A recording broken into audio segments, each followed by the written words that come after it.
there, and welcome to the Chaotic Classroom. In today's Chaotic Classroom clip, we're going to look at something that applies to grade 10s studying the CAPS syllabus. And our topic is the functions of the skeleton.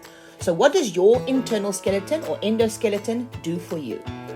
Now, at the end of this video, there's also an easy way to remember them, so stick around for that. First thing that your skeleton is going to do is it's going to do support. What is it supporting? It's going to support and anchor the muscles in the body.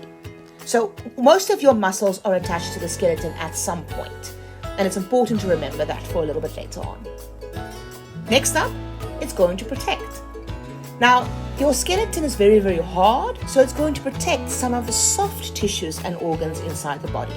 And as you can see in the diagram, this includes your brain that's being protected by your skull, your lungs and your heart that's being protected by your rib cage, and your spinal cord that's being protected by the bones of your vertebral column. Next up, we've got storage, but not just any type of storage, mineral storage. So the minerals that we are talking about here is things like calcium and phosphorus, and the bones are going to act as a reservoir for these minerals. So the deposits and withdrawals of these minerals help to maintain the ion concentration in the body fluids, like blood.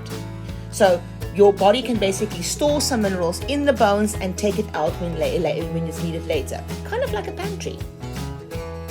Next up is movement.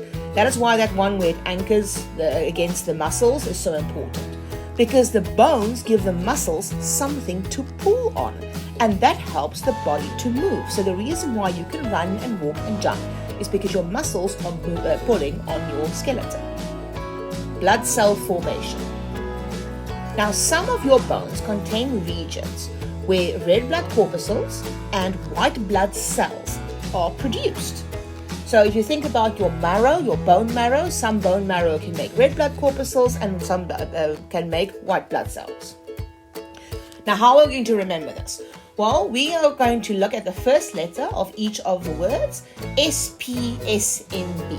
Now, it helps if we've got a little rhyme or a little sentence that's going to remind us what these letters are supposed to be. And if we can pick something nice and scandalous that's going to stick in our brains, that usually helps.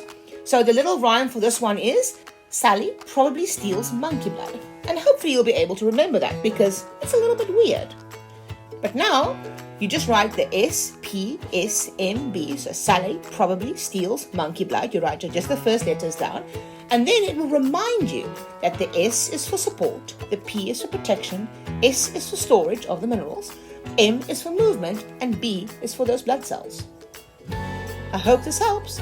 Thank you for visiting the Chaotic Classroom.